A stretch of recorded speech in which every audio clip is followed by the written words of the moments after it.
오늘 우리에게 주시는 하나님의 말씀은 느헤미야 2장 4절에서 18절, 6장 15절에서 16절까지의 말씀입니다. 다 함께 일어나셔서 하나님의 말씀을 경청하시겠습니다.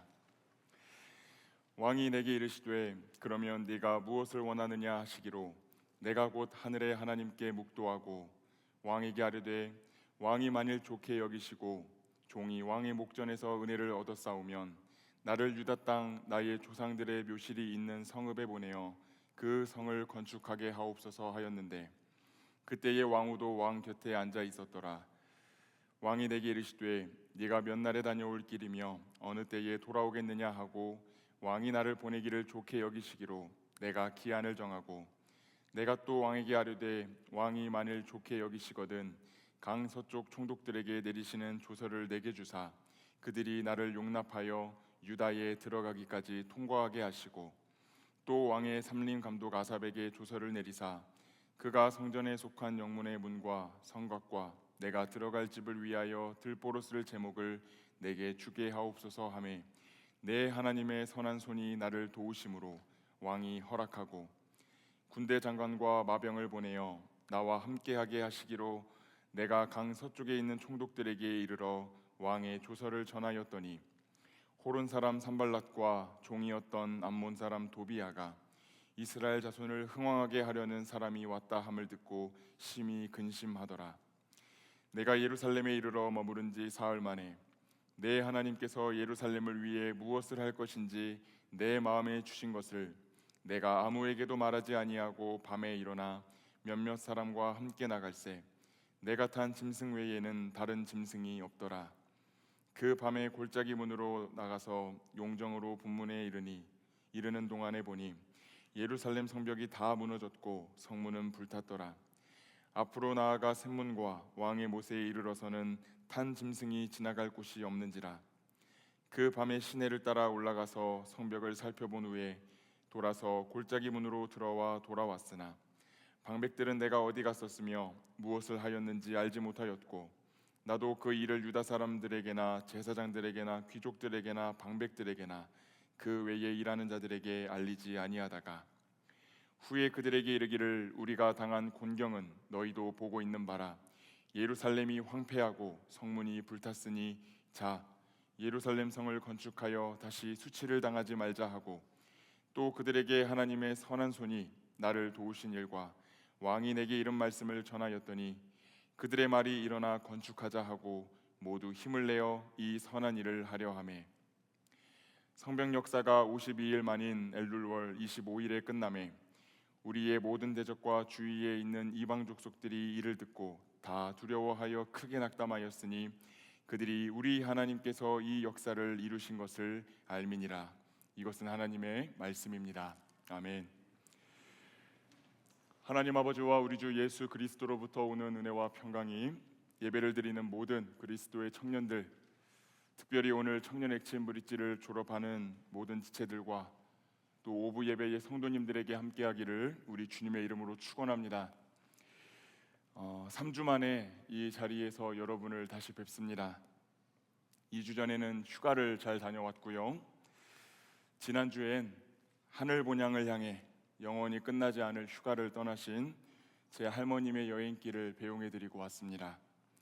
기도와 조문으로 위로를 전해주신 많은 분들의 그 귀한 마음을 잘 간직하고 부족하나마 최선을 다해 목회를 하며 그 은혜를 조금씩 갚겠습니다. 진심으로 감사를 드립니다. 지난주 주일 아침 갑작스러운 조모님의 상례 소식을 듣고 황급히 장례식장으로 가는 택시를 탔습니다. 가는 길에 든 생각은 직업병인 것 같아요. 주일에 상례가 났으니까 위로 예배를 준비하기가 어렵겠다라는 생각이었습니다. 가족들과 상의를 하고 정리되지 않은 감정을 뒤로 한 채 제가 직접 위로 예배를 준비해서 인도했습니다. 저의 첫 장례 예배가 제 조모님의 장례가 될 줄은 몰랐지만 최선을 다해 예배를 준비해서 그 예배를 드렸습니다. 그리고 그 예배를 준비하는 과정에서 이 조모님께서 걸으셨던 그 인생길을 되짚어 보기도 하고 또 어느 순간 그 여행길에 제가 손자라는 이름으로 동행하며 만들었던 그 추억들을 떠올려 보기도 했습니다.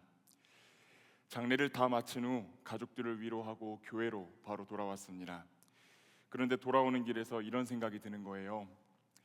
이제 할머니는 세상에서의 여행을 다 마치시고 안식을 누리시는데 나는 이 삶이라는 여행, 또 신앙의 여행을 어떻게 해나가야 될까? 더 나아가 우리 사랑하는 지체들, 청년 엑체인 브릿지라는 공동체는 어떤 신앙의 여정을 해나가야 할까라는 그런 생각을 해보게 되었습니다. 또 한 가지는 오늘 예배를 기점으로 이 공동체에서의 신앙생활을 마무리하는 청년들, 이제 엑체인 브릿지라는 공동체를 떠나서 새로운 문을 열고 여행을 시작해야 되는 졸업생 지체들이 어떤 모습으로 이 신앙이라는 여행을 하면 좋을까라는 생각을 해보게 되었습니다. 그런데 문득 그런 생각이 들었어요. 이 청년들 또 이 공동체의 신앙의 여정이 느헤미야의 이야기와 같았으면 참 좋겠다라는 생각을 해보게 되었습니다. 또 그 느헤미야를 도와서 성벽을 재건했던 그 백성들의 이야기가 우리 공동체의 이야기가 되면 참 좋겠다라는 생각을 해보게 되었다라는 거예요. 그렇게 오늘 졸업하게 될 지체들이 조금 많이 그리울 것 같은 마음, 그럼에도 그 발걸음들을 응원하는 마음을 담아 오늘의 설교를 준비했습니다. 바라기는 우리 주님께서 말씀을 통해 주시고자 하는 믿음과 용기가 이 신앙이라는 여행길을 걸어갈 여러분에게 임하기를 소망합니다. 오늘 우리가 읽은 느헤미야의 중심 주제는 성벽 재건입니다. 한번 따라해 보시겠습니다. 성벽 재건. 한번 더 따라해 보겠습니다. 성벽 재건. 이 성벽 재건, 이 느헤미야 이야기의 이해를 위해서 여러분, 제가 3주 만에 여러분을 뵙는데 여러분의 기억력이 얼마나 괜찮은지를 조금 한번 테스트해 볼 수 있는 시간이 될 것 같아요. 우리가 이스라엘 역사를 잠깐만 보도록 하겠습니다. 이스라엘의 첫 번째 왕이었던 사울, 그 다음 누구죠? 다윗, 솔로몬, 이 세 명의 왕이 이렇게 이스라엘을 다스리던 시대를 한 명의 왕이 이 북이스라엘과 남유다를 동시에 다스렸다라고 해서 통일 왕국 시대라고 부릅니다. 솔로몬이 죽고 나서 북이스라엘과 남유다로 나라가 쪼개졌고요. 북이스라엘은 기원전 722년 아수르라고 하는 나라에 의해서 멸망당했고, 남유다는 그보다 명맥을 조금 더 유지하다가 아수르를 누르고 중동의 신흥 강자로, 고대 중동의 신흥 강자로 등극한 바벨로니아라고 하는 나라에게 587년에 멸망했다라고 말씀을 드렸습니다. 그때 많은 유다인들이 바벨론으로 끌려갔는데 이 시기를 포로기라고 부른다라고 말씀드렸습니다. 그런데 영원할 것만 같았던 그 바벨론도 여러분이 잘 알고 있는 페르시아, 성경에서는 메대와 바사라고 부르는 나라의 고레스라고 하는 대왕에게 이제 제패를 당하고 이제 페르시아 시대가 열리게 됩니다. 그런데 이 기원전 538년에 이 고레스라고 하는 사람이 칙령을 하나 냅니다. 고레스 칙령이라고 해서 역대하 말씀에도 기록되어 있는데, 이 칙령의 내용은 이런 내용을 담고 있습니다. 포로로 잡혀왔던 유다인들은 이제 다시 예루살렘으로 올라가서 너희 하나님의 성전을 건축해라. 그것이 고레스 칙령의 내용이었습니다. 그래서 많은 유다인들이 부푼 기대를 가지고 귀한 데를 조직해가지고 귀환을 했습니다. 정말 들뜬 마음을 가지고 이제 성전을 재건해 보려고 했는데, 포로 시대 때 쫓겨나 있었던 그 사이에 그 땅에 밀고 들어와서 살고 있던 그 토착 세력들이 이 사람들을 모함했어요. 그래가지고 성전 공사가 중단당하고, 이 성전 공사가 대략적으로 몇 년 정도 중단당했다고 말씀드렸죠? 20년 정도 중단당했다고 말씀을 드렸습니다. 그런데 그 20년 가까이 되는 침묵을 깨고 너희가 성전을 지어야 된다라고 예언 활동을 했던 예언자가 등장합니다. 그게 바로 우리가 3주 전 말씀에서 배웠던 학개라는 예언자예요. 그 예언자가 그렇게 말을 합니다. 너희가 다시 성전을 재건하기만 하면 이전의 영광보다 오늘의 영광이 더 클 것이고, 너희가 이전에 누렸던 평안보다 오늘의 평안이 더 클 것이다 라는 예언을 하게 됩니다. 그래서 이 백성들이 없는 힘 있는 힘 다 쥐어짜내 가지고 뒷산에 있는 나무를 가져다가 하나님의 성전을 완공합니다. 이 성전 재건이 기원전 520년부터 시작이 되었는데 이 515년에 이 성전이 완공이 됩니다. 그러니까 몇 년 만에 이 성전을 지은 거예요? 5년이나 걸리는 이 시간을 들여가지고 성전을 완성한 겁니다. 자, 그러면 여기서부터 여러분 오늘의 이야기가 좀 시작이 되는 거예요. 여러분이 이 내용을 한번 좀 읽어보시면은 하나님이 약속하셨던, 그러니까 성전을 재건하고 나면 너희의 삶 가운데 회복이 일어날 것이다 라고 했던 그 약속이 이루어졌을까요? 아니면 덜 이루어졌을까요? 어떻게 됐을까요? 이루어지지 않았습니다. 물론 백성들이 성경을 자세히 보면은 하나님께 제대로 예배하지 못했기 때문에 그 원인이 발생했던 것을 알 수가 있지만, 어쨌든 백성들이 눈에 보기에는 성전을 지었을 때나 그렇지 않았을 때나 그들이 겪고 있는 상황이 똑같았다라는 거예요. 여전히 페르시아는 강성했고요, 이스라엘 왕조는 부흥할 기미가 보이지 않았습니다. 여러분이 정말로 기대하던 게 이루어지지 않으면 여러분 신앙생활이 어떻게 될 것 같나요? 타격을 좀 받지 않겠습니까? 이 이스라엘 백성들도 타격을 받는 거예요. 더 이상 하나님을 붙잡아야 할 이유를 찾지 못하고 방황하기 시작합니다. 대표적으로 엄청나게 많은 죄악이 있지만, 먼저 하나님께 바쳐야 할 짐승들을 깨끗하게 구별해서 드리는 것이 아니라 병들고 흠이 있는 것을 아무거나 바치는 일들이 벌어집니다. 또 유대인들에게 있어서 안식일이라고 하는 이 날은 일을 완전히 쉬어야 되는 날인데, 이때 일을 쉬지 않고 상거래를 하는 문제가 발생하기도 하고요. 또 오늘날로 거칠게 비유하면 오늘날의 목회자라고 부를 수 있는 그 레위인들, 성전에서 제사를 집도하고 예배를 진행해야 되는 그 레위인들이 먹고 살기 힘들다는 이유로 자신들의 직무를 포기하고 성전 밖으로 뛰어나오는 일들도 있었습니다. 이혼이 성행했고요, 부자들이 가난한 자들을 대상으로 고리대금업을 해가지고 빈익빈 부익부 현상이 굉장히 심화되었습니다. 또 이방인들과의 무분별한 결혼이 계속해서 이루어져가지고 광범위하게 이 피가 섞이면서 하나님과 언약을 맺은 이 언약 백성의 정체성이 조금씩 흔들리기 시작했습니다. 종교적으로, 정치적으로, 경제적으로, 문화적으로 이 귀한 공동체가 계속해서 영적인 깊은 잠을 자기 시작했다라는 것입니다. 그렇게 모든 것이 총체적으로 무너지고 있는 이 시기에 우리가 성경에서 보면 에스라, 느헤미야라는 사람을 알 것입니다. 그 사람들이 등장해서 영적으로 무너져 있는 이 공동체를 각성시키고 개혁을 하기 시작합니다. 기원전 458년, 그러니까 여러분 제2성전이 몇 년도에 완성됐다고 말씀드렸죠? 515년. 그러니까 이 성전이 완공된 이후에 대략 60년이 지난 뒤에 이 학자 에스라라고 하는 사람이 예루살렘에 와서 영적인 부흥 운동을 진행하기 시작합니다. 회개 운동을 시작하고요, 기도 운동을 시작했습니다. 그 다음에 그 에스라보다 13년 뒤에 온 사람이 오늘 저와 여러분이 만나는 이 느헤미야라고 하는 사람입니다. 이 느헤미야는 그러니까 학개가 예언을 했을 때보다도 훨씬 더 공동체의 상황이 안 좋을 때, 모든 것이 열악할 때 이 폐허가 되어버린 예루살렘에 도착해서 성벽을 재건하기 위해 모든 것을 쏟아부었던 사람이 이 느헤미야였다라고 하는 것을 우리가 알 수 있겠습니다. 그러니 여러분, 이 성벽은 무엇을 의미할까요? 굉장히 많은 것을 의미할 수 있지만, 먼저 하나님의 백성들을 보호할 수 있는 수많은 어떤 것들, 이렇게 정의해 볼 수 있겠습니다. 그것이 건물로서의 교회를 의미할 수도 있고, 혹은 청년들이 더욱 깊이 영적 생활을 할 수 있도록 도움을 주는 우리 공동체가 될 수도 있고, 또 공동체 안에 마땅히 풀어져 있어야 할 기독교적인 하나님이 주신 그 뜻과 가치들이 이 성벽을 의미하는 것일 수도 있겠습니다. 혹은 옆에 있는 이들이 쓰러지지 않도록 붙들어주는 어떤 지체들도 우리가 성벽으로 볼 수 있을 것 같습니다.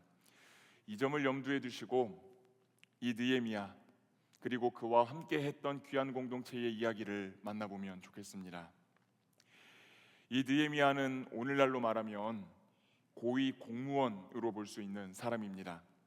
느헤미야 1장을 보면 이 느헤미야는 당시 페르시아의 왕이었던 아닥사스다라는 왕의 술관원이었습니다. 굉장히 높은 직위를 갖고 있는 신하였다라고 하는 거예요. 즉 느헤미야는 포로 출신의 유대인이었지만 포로지에서 크게 성공한 사람이었다라는 것을 우리는 보게 됩니다. 그러던 어느 날 느헤미야에게 고국에 있다가 몇몇 동족들이 느헤미야를 찾아옵니다.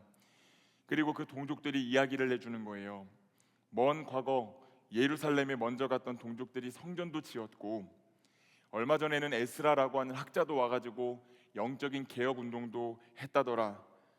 그런데도 여전히 그 공동체에는 영적인 문제들이 너무나도 많고 더욱이 그들을 지켜줄 성벽이 아직도 없기 때문에 그 백성들이 외부 내환에 시달리고 있다라고 하는 소식을 이 느헤미야가 전해 듣습니다.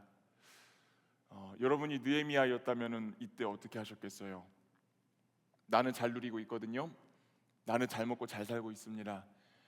그런데 나도 태어나서 한 번도 밟지 않았던 그 고국 땅에 먼저 돌아간 동족들이 고난과 고통을 당하고 있다는 소식을 들으면 여러분은 어떻게 행동하셨을 것 같나요? 저는 그렇게 행동했을 것 같아요. 안 됐네. 기도해야겠네. 너무 매정한가요? 근데 이 느헤미야는 그 소식을 들었을 때 성경을 보면 크게 슬퍼했다라고 말합니다. 굉장히 슬퍼하고요. 수일 동안 금식을 하며 하늘의 하나님께 기도합니다. 하나님, 저곳으로 나를 좀 보내주십시오. 내가 저곳으로 가서 이 언약 백성들을 보호할 수 있는 성벽을 재건하고 싶습니다라는 그 간절한 염원을 담아서 하나님께 금식하며 기도해요. 근데 그러던 어느 날입니다. 이 느헤미야가 어느 때처럼 왕 앞에서 이 왕을 모시고 서고 있는데 왕이 이 느헤미야에게 변화가 있다라는 것을 눈치챈 겁니다. 그래서 그렇게 물어보지요. 네가 병이 없는데 왜 얼굴에 수심이 가득하냐? 그러자 느헤미야가 대답합니다. 제 선조가 묻혀 있는 고향 땅이 지금까지 폐허가 되어 있어서 제 마음이 너무 아픕니다. 그 말이 오늘 우리가 읽었던 느헤미야 2장 4절 말씀에 나와 있습니다. 우리가 한번 그 말씀 한번 읽어보도록 하겠습니다. 왕이 내게 이르시되 그러면 네가 무엇을 원하느냐 하시기로 내가 곧 하늘의 하나님께 묵도하고. 여러분 잘 보시기를 바랍니다. 지금 느헤미야가 왕 앞에 서 있습니다. 한 나라를 다스리는 왕 앞에 서 있는데 왕이 너에게 무엇을 해주기를 원하느냐라고 물어보았을 때 느헤미야가 어떻게 했다라고 되어 있습니까? 어떻게 했다고 되어 있어요? 하늘을 향하여 기도했다라고 했습니다. 인간 왕 앞에서 빨리 그 인간 왕의 비위를 맞춰가지고 내가 무언가를 해보겠다라고 계획을 세우는 것이 아니라 그 즉시 인간 왕을 앞에 두고 하늘에 계신 진정한 왕을 향하여 기도했더라라는 것입니다. 느헤미야는 알고 있었던 거예요. 이 일의 흥망성쇠가 인간 왕의 주도에 의해 이루어지는 것이 아니라 하늘의 왕이 주도하셔야 이루어진다라고 하는 것을 이 느헤미야는 알고 있었다라는 것입니다. 그때 기적이 일어납니다. 왕이 이 성벽 공사를 허락을 해주고 느헤미야를 유대 지역의 총독으로 세웁니다. 유대 지역을 관할하는 고위층 관리로 세운 겁니다. 그 다음에 예루살렘까지 가는 길에 여러 관문을 통과할 수 있는 조서를 내려주고 그것을 재건하는 데 필요한 제목까지 주겠다라는 약속을 해줍니다. 근데 여러분 여기서 이 기적을 경험했을 때 느헤미야의 반응이 정말 중요합니다. 우리 다 함께 오늘 본문 8절의 말씀을 읽어보도록 하겠습니다. 또 왕의 삼림감독 아삽에게 조서를 내리사 그가 성전에 속한 영문의 문과 성곽과 내가 들어갈 집을 위하여 들보로 쓸 제목을 내게 주게 하옵소서 하매 내 하나님의 선한 손이 나를 도우심으로 왕이 허락하고. 여러분이 느헤미야였으면은 이 왕이 이것을 허락했을 때 누구에게로 공을 돌리실 것 같나요? 내가 아직 말빨이 죽지 않았구나, 내 표정 연기가 아직 살아있구나 라고 생각하지 않았겠어요? 근데 느헤미야는 아닥사스다 왕이 이 성벽 재건 공사를 윤허한 것을 하나님의 선한 손이 도우셨다라고 고백합니다. 하나님의 선한 손이 나를 도우셨다. 나의 삶 가운데 일어나는 모든 일에 하나님이 개입하고 계신다라는 사실을 입술로 고백하고 있다라는 것을 우리는 보게 됩니다. 그렇게 여행을 시작한 느헤미야가 드디어 예루살렘에 도착합니다. 다 함께 오늘 본문 12절 말씀 한번 읽어보도록 하겠습니다. 내 하나님께서 예루살렘을 위해 무엇을 할 것인지 내 마음에 주신 것을 내가 아무에게도 말하지 아니하고 밤에 일어나 몇몇 사람과 함께 나갈새 내가 탄 짐승 외에는 다른 짐승이 없더라. 느헤미야는 도착하자마자 예루살렘을 순찰했습니다. 왜 순찰했을까요? 피곤하지 않았을까요? 왜 도착하자마자 느헤미야는 이 폐허가 되어버린 예루살렘을 순찰했을까요? 그것은 바로 내 하나님께서 예루살렘을 위해 무엇을 할 것인지 내 마음에 부어주셨던 것을 확인해 보려고 예루살렘을 순찰한 것입니다. 물론 느헤미야는 이미 다 알고 있었습니다. 예루살렘은 폐허가 됐고 잿더미가 되어 있는 상태이기 때문에 처음부터 다시 일으켜야 되는 상황이다라는 것을 누구보다 잘 알고 있었어요. 그러나 그것을 귀로 들었던 것과 다르게 그 모든 것이 무너진 현장을 두 눈으로 보았을 때는 그 충격의 여파가 많이 달랐겠지요. 그러나 느헤미야는 그것들을 보는 순간 오히려 하나님이 내게 주신 마음은 무엇이었는가? 내가 왜 이 예루살렘에 왔는가? 내가 여기서 무엇을 해야 되겠는가라고 질문한다라는 거예요. 눈앞에 보이는 상황과 환경에 얽매이는 것이 아니라 자신을 부르신 분, 내가 부름받은 사명이 흔들릴 때 나를 부르신 그 분을 바라보고 있다는 것을 우리가 기억해야 되는 것이지요. 이후 순찰을 마친 느헤미야는 동족들을 불러 모읍니다. 그리고 성벽을 재건하자고 독려하면서 하나님이 여기까지 나를 어떻게 도우셨는지를 간증합니다. 우리 다 함께 오늘 본문 18절의 말씀을 읽어보도록 하겠습니다. 또 그들에게 하나님의 선한 손이 나를 도우신 일과 왕이 내게 이른 말씀을 전하였더니 그들의 말이 일어나 건축하자 하고 모두 힘을 내어 이 선한 일을 하려 하매 아멘. 느헤미야는 유다의 백성들, 귀족들, 방백들을 향하여 하나님이 도우시어 이 일이 진행되고 있다라고 하는 것을 간증합니다. 하나님을 잃어버리고 살아가던 사람들에게, 모든 희망을 상실해버리고 절망 속에서 살아가고 있는 사람들에게 참된 힘이 되시는 분이 지금 우리를 돕고 계신다라고 말하면서 함께 살아가는 이들을 주님의 이름으로 격려하고 있다라고 하는 것을 우리는 보게 되는 것이지요. 백성들이 그 격려의 힘을 얻었습니다. 그래서 성벽을 재건하기 시작해요. 그러나 느헤미야를 선두로 한 이 성벽 재건 공사는 시작부터 난관에 부딪힙니다. 주변 이방 민족들이 찾아와 비방하고 회방을 놓았기 때문입니다.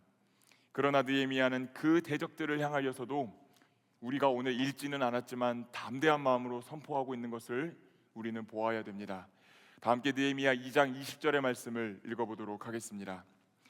내가 그들에게 대답하여 이르되 하늘의 하나님이 우리를 형통하게 하시리니 그의 종들인 우리가 일어나 건축하려니와 오직 너희에게는 예루살렘에서 아무 기업도 없고 권리도 없고 기억되는 바도 없다 하였느니라. 아멘. 느헤미야는 사방이 대적들로 둘러싸여 있는 그 상황 가운데서 하늘의 하나님이, 하늘의 왕께서 우리를 형통하게 하실 것이다 라고 고백합니다. 여러분 한번 따라해 보겠습니다. 하늘의 대왕께서 우리를 형통하게 하실 것이다. 한 번 더 해보겠습니다. 하늘의 대왕께서 우리를 형통하게 하실 것이다. 믿으십니까? 느헤미야는 모든 것이 막혀있는 상황 가운데서 하늘을 바라보며 그 난관들을 헤쳐나가기 시작합니다. 그의 말은 상황에 따라 바뀌지 않았고요, 그의 시선은 상황에 따라 휘둘리지 않았던 것을 봅니다. 오직 하늘을 향해, 하늘의 대왕을 향해 그 마음과 시선이 고정되어 있었다라고 하는 것을 오늘 이 자리에 모여 있는 그리스도의 청년들이 꼭 기억하셔야 되겠습니다. 사랑하는 여러분, 이 느헤미야의 여행기에서 무엇을 느끼십니까? 느헤미야는 아닥사스다 왕의 허락을 받아 먼 길을 여행하여 예루살렘에 도착했고 성벽 재건을 시작했습니다. 성벽 재건이라는 사명을 받은 후 신앙인으로서 신앙의 여행을 시작했다라고 하는 것입니다. 그 과정에서 인간 권세자보다 하나님을 더욱 크게 여기며 기도할 줄 알았고, 하나님께서 지금도 여전히 우리를 위해 일하고 계신다라고 하는 것을 고백할 줄 알았고, 절망한 동족들을 향해 하나님을 소개해 주며 하나님의 이름으로 격려할 줄도 알았고, 원수들 앞에서 하나님이 우리를 돕고 계시고 우리의 도움이 되신다라고 선포할 줄 아는 사람이, 그 하늘의 대왕을 무기 삼아 살아갈 수 있는 사람이 이 느헤미야였다라고 하는 거예요. 여러분, 우리는 이것을 믿음이라고 부르지요. 그렇지 않습니까? 우리는 이것을 믿음이라고 부릅니다. 하나님을 바라보고 기도하며 고백하고 의지할 때 생기는 이 믿음은 때때로 어려워도 포기하지 않고 우리에게 맡겨진 신앙의 여정을 지속할 수 있도록 도와줍니다. 간절히 바라기는 오늘 여러분이 걷고 있는, 또 걸어나갈 이 신앙의 여정에서 이 믿음이 발견될 수 있기를 주님의 이름으로 축복합니다. 그렇게 느헤미야는 하나님을 바라보고 믿음을 소유한 채 그 여행을 지속합니다. 근데 여러분 잘 알고 있죠? 우리는 너무 잘 알고 있어요. 믿음이 있다고 하여 고난이 피해가는 것은 아닙니다. 느헤미야와 그를 따랐던 백성들은 그 성벽을 건축하는 과정을 잘 살펴보면 시작했을 때보다 더 많은 어려움에 봉착합니다. 우리가 읽지 않았지만 느헤미야 4장을 보면 성벽이 재건되는 과정에서 수많은 대적들이 이 공사 현장을 찾아와 가지고 조롱하고 회방합니다. 니네가 쌓는 그 성벽은 여우 한 마리만 올라가도 무너지겠다. 너희 지금 무슨 헛짓거리를 하고 있는 거냐? 포기해라.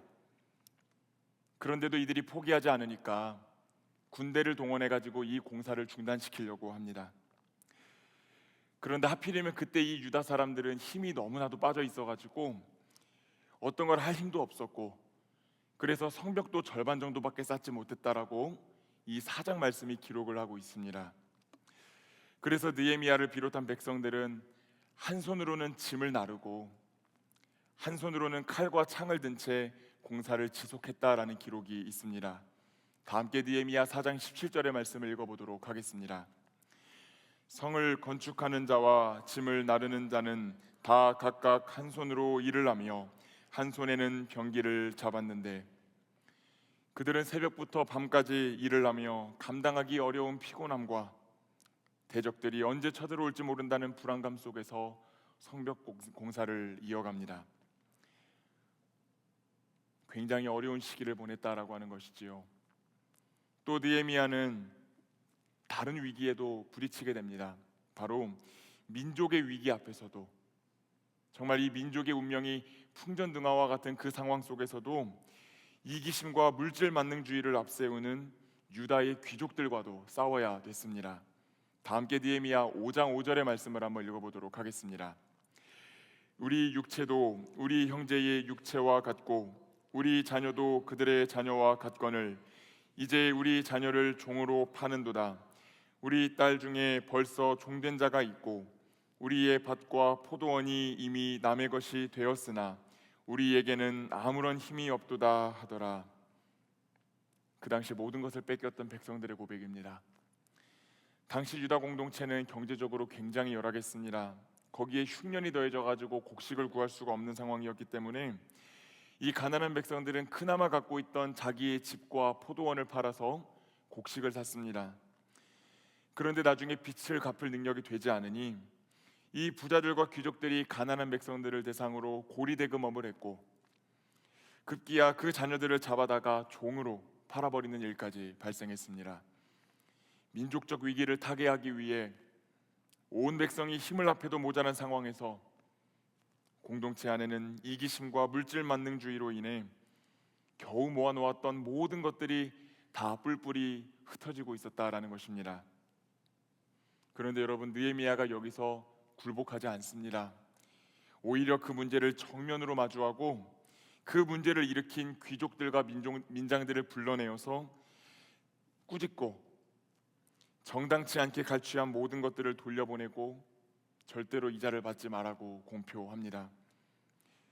여러분, 여러분이 무언가를 잘하고 싶다면 누구의 비위를 맞추는 게 좋겠습니까? 힘 있는 사람의 비위를 맞춰주는 게 편하겠습니까? 아니면 힘없는 사람의 비위를 맞춰주는 게 편하겠습니까? 힘 있는 사람과 어울리는 게 더 낫지 않을까요?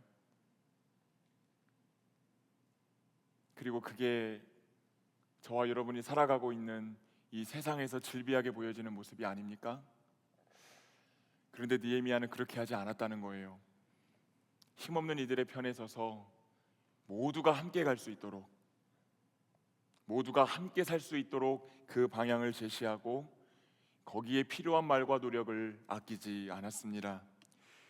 그 과정에서 느헤미야는 결국 자기가 받았어야 되는, 마땅히 받았어야 되는 자기의 몫까지 포기했다라고 기록합니다. 다 함께 느헤미야 5장 14절에서 15절의 말씀을 읽도록 하겠습니다. 또한 유다 땅 총독으로 세움을 받은 때 곧 아닥사스다 왕 제20년부터 제32년까지 12년 동안은 나와 내 형제들이 총독의 녹을 먹지 아니하였느니라. 나보다 먼저 있었던 총독들은 백성에게서 양식과 포도주와 또 은 40세겔을 그들에게서 빼앗았고 또한 그들의 종자들도 백성을 압제하였으나 나는 하나님을 경외함으로 이같이 행하지 아니하고. 아멘. 느헤미야는 엄연히 페르시아가 파견한 유대의 총독이었지만 무려 12년 동안이나 자신이 받았어야 되는 녹슬을 받지 않습니다. 그리고 그 이후의 말씀을 보면 오히려 자신도 그랬고 자신의 종자들까지 시켜서 이 성벽 재건에 힘을 보태게 했다라고 기록하고 있습니다. 팔짱을 끼고 누릴 것들을 다 누리면서 무언가를 거머쥔 채로 거만하게 명령을 하는 것이 아니라 팔을 걷어붙이고 그 공사 현장에 뛰어들어서 백성들과 동고동락을 같이 했다라는 것입니다. 그러자 백성들이 다시 힘을 냅니다. 성벽이 거의 완성되어 가요. 대적들은 결론을 내립니다. 느헤미야를 죽이지 않고는 이 공사를 멈출 수가 없다. 그래서 그를 죽이고자 모략을 세우고 계획을 실행합니다. 그럼에도 느헤미야는 숨지 않고요, 하나님께 기도하고 하나님을 의지하면서 그 어려운 사명을 완수해냈다라고 성경은 기록합니다. 결국 그의 헌신과 백성들의 동역이 한데 어우러져서 성벽은 52일 만에 재건이 되었다라고 성경은 기록하고 있습니다. 사랑하는 여러분, 믿음을 가지고 이 신앙이라는 여행길을 걷다 보면 분명 고난을 마주하게 됩니다. 느헤미야와 그 백성들이 마주했던 현실처럼 때로는 고단하고 때로는 심히 두렵고 외로우며 낙심이 되기도 하고 때로는 손해도 봐야 되고 거대한 불의와도 맞서 싸워야 될 때도 있습니다. 그럼에도 바라기는 분명 그 여정이 쉬운 여정은 아니겠지만 그 믿음의 싸움을 해나가실 수 있는 저와 이 자리에 있는 모든 분들이 되기를 간절히 소망합니다. 물론 오늘 설교를 들으신 분들 중에는 이렇게 생각하시는 분들이 계실지 모르겠어요. 그렇게 비참한 것이 이 신앙인의 생활이라면, 이 신앙이라는 여행을 걸어야 되는 자의 운명이라면 이 여행을 왜 지속해야 되는가? 여러분, 그 이유가 궁금하십니까? 그 이유는 여러분의 주인이신 우리 주 예수 그리스도께서 먼저 자신을 희생하여 여러분의 성벽이 되어주셨기 때문입니다. 죄와 허물로 인해 죽을 수밖에 없는 저와 여러분을 위해 예수님께서는 인간의 몸을 입고 우리를 찾아오셨습니다. 그분도 우리를 보호하고 살리시기 위해 피곤함과 고단함을 감수하셨고 춥고 외로운 길을 걸으셨으며 우리를 죽이려 하는 죄와 사망의 세력과 싸우셨습니다. 당신의 생명을 무기 삼아 사망과 싸우시고 다시 부활하심으로 우리를 죄와 사망으로부터 온전히 보호하여 주시는 은혜의 성벽이 되어 주셨습니다. 오늘 이 자리에 있는 저와 여러분이 그 은혜를 입은 자이기 때문에 또 그 길을 먼저 걸어가신 십자가의 그리스도께서 오늘 우리를 향하여 그 길을 포기하지 말고 걸으라고 강권하고 계시기 때문에 우리는 때론 버겁고 힘들더라도 세상에 만연한 악과 싸우며 걷는 믿음의 여정을 포기해서는 안 되겠습니다. 바라기는 여러분이 걷는 그 길에서 두 팔을 벌리고 서 계신 그리스도를 표대 삼아 악과 죄와 계속하여 싸우시고 힘없는 이들을 도우며 기도하며 걸어가는 그 신앙의 여정을 걸어가시기를 축복합니다. 사랑하는 여러분, 그 길을 따라 걷기를 다짐할 때 주님이 우리에게 허락하시는 것이 있습니다. 지금까지는 너무 우울한 이야기만 해가지고 여러분들 표정이 좀 안 좋아요. 다 보여요. 그런데 지금 이 순간은 여러분이 핸드폰을 잠깐 사용하셔도 괜찮으니까 느헤미야 3장을 보실 수 있으면 잠깐 보시면 좋겠습니다. 느헤미야 곳곳에 3장뿐만이 아니라 곳곳에 기록되어 있는 뭐가 기록되어 있냐면 복잡한 이름들이 굉장히 많이 적혀 있습니다. 그 명단은 바로 예루살렘 성벽 재건 공사에 참여했던 이들의 명단입니다. 우리는 이 신앙의 여정 끝에 남는 것이 고난뿐이라고 생각할지 모릅니다.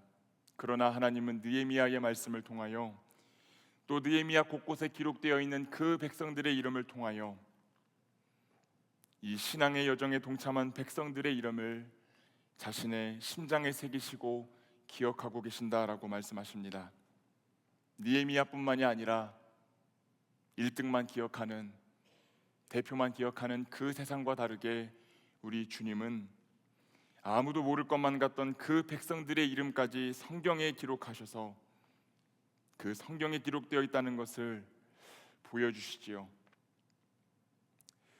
물론 저는 오늘 설교를 준비하면서 앞으로 어떻게 신앙의 여정을 걸어갈 것인지에 대해서 이야기를 나누고 있었습니다. 그러나 느헤미야서는 걸어가야 할 길에 대해서도 말하지만 여기까지 걸어온 이들을 하나님이 어떻게 기억하시는가에 대해서도 분명하게 언급합니다. 그래서 저는 이 3장 본문을 묵상하면서 그런 생각이 들었어요. 오늘 이 자리에 오랜 시간 동안 이 청년 엑스체인 브릿지라는 공동체, 또 각 부서를 사랑으로 섬겨준 졸업생 지체들이 이 자리에 앉아 있습니다. 조금 거칠게 투박하게 표현을 해보면 이들이 바로 이 공동체를 지키기 위해 영적인 성벽을 쌓았던 느헤미야였다라는 생각을 해봅니다. 이들은 임슬이라는 이름으로 또 연합회, 다드림, 디스페이트, 이츠워십 등의 다양한 이름으로 오랫동안 귀한 섬김을 감당해 주었습니다. 그 신앙의 여정에서 누구보다 먼저 하나님을 바라보았고 문제를 만나면 기도할 줄 알았고 하나님이 일하신다는 고백을 하며 자기보다 어린 지체들을 독려했으며 그들의 바쁜 일상 속에서도 한 손으론 생업을 움켜쥐고 한 손으론 섬김을 움켜쥐며 피곤함과 고단함 속에서도 이 자리까지 항해해서 왔습니다. 그 순간들을 기억합니다. 또 공동체 내부에서 지속적으로 발생하는 여러 문제들을 해결하기 위해 본인의 시간과 마음을 쏟아내고 때로는 필요하다면 자신이 받아 누렸어야 되는 목도 포기했으며 오히려 자신의 재정을 써서 지체들을 섬긴 청년들도 적지 않습니다. 이들의 모습에서 어떤 상황에서도 굴하지 않고 하나님을 바라보며 꿋꿋하게 그 성벽을 쌓았던 느헤미야의 모습이 보입니다. 그러나 또 자세히 그들을 바라보면 이들의 뒷모습에는 백성들의 모습도 보입니다. 지체들이 평안하게 신앙을 지킬 수 있도록 이 공동체의 성벽을 쌓는데 자신의 삶을 위해선 몇 장의 벽돌도 제대로 올리지 못한 그 백성들의 모습이 보입니다. 하나님의 사명이라 여기며 헌신하고 봉사하고 충성했는데 내 삶 가운데 남아있는 것이 거의 없는 것처럼 느껴져서 속으로는 피눈물을 흘리고 있는 그 백성들의 모습도 보입니다. 축하와 축복만 가득해야 할 졸업 예배 때 이들을 바라보고 있는 우리의 마음이 어딘지 모르게 미안하고 먹먹하고 아리는 이유가 이 때문이 아닐까 생각을 해봅니다. 그러나 한 가지 기억했으면 좋겠습니다. 사랑하는 졸업생 여러분들, 이 한 가지 사실을 꼭 기억하셨으면 좋겠습니다. 그것은 느헤미야이며 또 한때는 백성이었던 여러분의 이름과 존재를 우리 주님께서 당신의 심장에 새기셨다라는 사실입니다. 하나님 나라와 복음을 위해 또 주의 몸된 교회와 사랑하는 공동체를 위해 부어주신 그 여러분의 이름과 존재가 우리 주님이 종이 위에 기록하지 않으시고 당신의 마음판에 새기신 줄로 믿습니다. 그리고 아직 여러분 안에서 혹시나 해결되지 않았을지도 모를 그 아픔들도 언젠가는 사랑의 주님께서 여러분의 그 슬픔과 눈물이 기억나지도 않을 때까지 함께 걸어주시고 그 여정의 끝에서 여러분을 따뜻하게 안아주실 것입니다. 그렇게 여러분을 위해 친히 성벽을 쌓으실 주님을 신뢰하며 믿음의 여정을 지속하고 분투하는 그리스도의 청년들로 살아가게 되시기를 축복합니다. 말씀을 맺겠습니다. 사랑하는 여러분, 오늘 나눈 이 느헤미야의 이야기가 어떻게 끝나는지 아세요? 우리는 보통 이 느헤미야의 이야기를 성벽 재건을 마쳤다더라 해서 끝내는 경우가 많이 있습니다. 그런데 우리가 느헤미야를 끝까지 읽어보면 이 느헤미야의 이야기는 해피엔딩은 아닙니다. 느헤미야 11장에서 13장 내용을 보면 성벽이 재건되고 사회를 개혁하기 위한 조치들이 단행됐지만 여전히 그 귀한 공동체 안에는 해결해야 될 영적인 숙제들이 많이 남아 있었습니다. 그렇게 걷고 또 걸었는데 또 걸어야 할 길이 남아 있었다라는 뜻입니다. 여러분이 느헤미야였다면 어떤 감정을 느끼셨을 것 같나요? 저라면 이제 더는 못한다, 포기하고 싶다, 이 여행은 실패했다, 그렇게 생각했을 것 같습니다. 그런데 느헤미야는 그렇게 하지 않아요. 느헤미야의 마지막 말입니다. 우리 느헤미야 13장 30절에서 31절의 말씀을 마지막으로 큰 목소리로 한번 읽어보도록 하겠습니다. 내가 이와 같이 그들에게 이방 사람을 떠나게 하여 그들을 깨끗하게 하고 또 제사장과 레위 사람의 반열을 세워 각각 자기의 일을 맡게 하고 또 정한 기한에 나무와 처음 익은 것을 드리게 하였사오니 내 하나님이여 나를 기억하사 복을 주옵소서. 아멘. 느헤미야는 끝까지 그 신앙의 길을 걷습니다. 공동체를 혼란하게 하는 이방 사람을 쫓아내고 레위인들이 제 자리를 찾아가게 하며 하나님을 향해 마땅히 드려져야 할 충성스러운 삶도 회복시키기 위한 노력을 아끼지 않았습니다. 그 마지막 기도는 이렇게 끝납니다. 내 하나님이여 나를 기억하사 복을 주옵소서. 그는 그 서신을 끝내는, 이 책을 끝내는 그 마지막 순간까지 하나님을 붙잡습니다. 그리고 걸어갑니다. 끝까지 걸어갑니다. 이제 사랑하는 졸업생들께 또 이 공동체에서 계속해서 신앙생활을 할 지체들께 권면의 말씀을 드립니다. 사랑하는 졸업생 여러분, 그간 고생 많으셨습니다. 여러분이 앞으로 어디에서 무엇을 하시든지 잘 되기를 바랍니다. 좋은 직장에도 취업하시고요, 또 좋은 사람도 만나시고요. 그런 눈빛으로 보지 마세요. 찬물도 위아래가 있다는 말 하지 말고 좋은 사람 생기면 그냥 바로 가세요. 순서는 없어요. 지금 이 축복의 말에 이어서 계속해서 축복의 말을 해주고 싶은 마음이 굴뚝 같습니다. 그러나 여러분, 마음 아픈 이야기를 할 수밖에 없을 것 같습니다.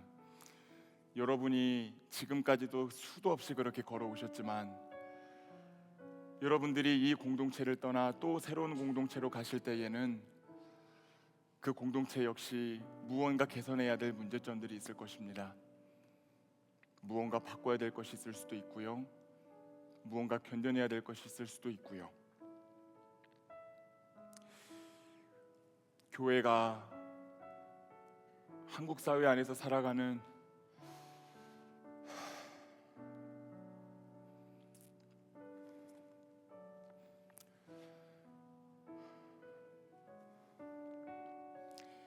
이 사회 안에 있는 우리 교회가 너무나도 아픈 시기를 보내고 있기 때문에 여러분이 어떤 공동체를 가시더라도 그 안에서 웃을 날보다는 울 날이 더 많을지도 모릅니다. 신앙생활하기는 점점 더 어려워지고요, 곳곳에서 사랑이 식어가고 부정과 불법이 판을 치며 정의와 공의가 상실되어 갈 것입니다. 심지어 교회 안에서도 그렇게 될 것입니다. 그러나 사랑하는 여러분, 느헤미야가 그랬던 것처럼 언제 어디서나 주님을 바라보시고 그 주님을 의지하시고 물러서지 마시고 끝까지 그 신앙의 여정을 감당하시기를 바랍니다. 이제 이 공동체에서 함께 더 걸어갈 후배 청년들과 사랑하는 오부 예배 성도님들께 권면의 말씀을 드립니다. 우리는 이 졸업하는 지체들이 먼 과거부터 헌신과 수고를 통해 쌓아놓은 이 귀한 공동체를 물려받았습니다. 그 사실을 기억하고 우리도 우리가 쌓아야 할 그 영적인 성벽들을 쌓으며 주님의 몸된 교회를 지키며 무너진 곳을 보수하고 때로는 필요하다면 개혁하며 끝까지 이 신앙의 여행을 감당해내기를 소망합니다. 오늘 본문에 나온 느헤미야, 그 이름의 뜻은 하나님께서 위로하신다입니다. 여러분 한번 따라해 보시겠습니까? 하나님께서 위로하신다. 아멘. 여러분들이 지금껏 그랬던 것처럼 그 신앙의 여정을 포기하지 않고 하나님 나라를 위하여 끝까지 걸어갈 때 십자가의 그리스도께서 여러분을 위로하시고 힘을 주시며 함께 가실 것입니다. 여러분이 결코 혼자 걷도록 내버려 두지 않으실 것입니다. 그리고 여러분들이 발걸음이 닿는 그곳에서도 여러분을 통해 그곳에 무너져 있던 성벽이 또 한 번 재건되는 놀라운 은혜가 일어나고, 그러므로 말미암아 무너짐을 경험하고 있는 한국 사회와 교회 가운데 하나님의 위로를 전하는 축복의 통로로 쓰임받게 되실 것입니다. 저는 여러분들이 그렇게 되시리라 믿어 의심치 않습니다. 오늘 말씀을 기억하시고 성벽 재건의 역사를 계속해서 써내려가는 모든 졸업생들, 또 이곳에 남아 그 역사를 지속하기 위해 분투하고 승리를 거머쥐는 그리스도의 청년들, 또 오부 예배의 성도님들이 되시기를 우리 주님의 이름으로 축원합니다. 기도하겠습니다. 사랑과 은혜가 많으신 아버지 하나님, 오늘 느헤미야의 삶을 통하여 우리의 이 신앙이라는 여정이 어떠해야 되는가를 살펴보았습니다. 하나님, 걷고 또 걷고 걸었지만 여전히 해결되지 않은 많은 문제들이 도사리고 있습니다. 우리가 이 공동체를 떠나 옮긴다 하여도 우리가 깊이 병들어 있어서 웃을 날보다는 울 날이 많고 누릴 날보다는 심어야 할 날이 많을지도 모릅니다. 그러나 성령 하나님께서 우리에게 용기를 더하여 주시고 우리의 심장을 두들겨 주시고 담대함을 더하여 주셔서 우리에게 맡기신 이 신앙의 여정을 포기하지 않고 걸어갈 수 있도록 인도하여 주시옵소서. 먼저 걸으시고 그 길의 끝에서 승리를 선포하신 십자가의 예수 그리스도를 모두 만나 뵈는 그리스도의 청년들이 될 수 있도록 주께서 함께하여 주시옵소서. 감사를 드리며 사랑이 많으신 예수 그리스도의 이름으로 기도합니다.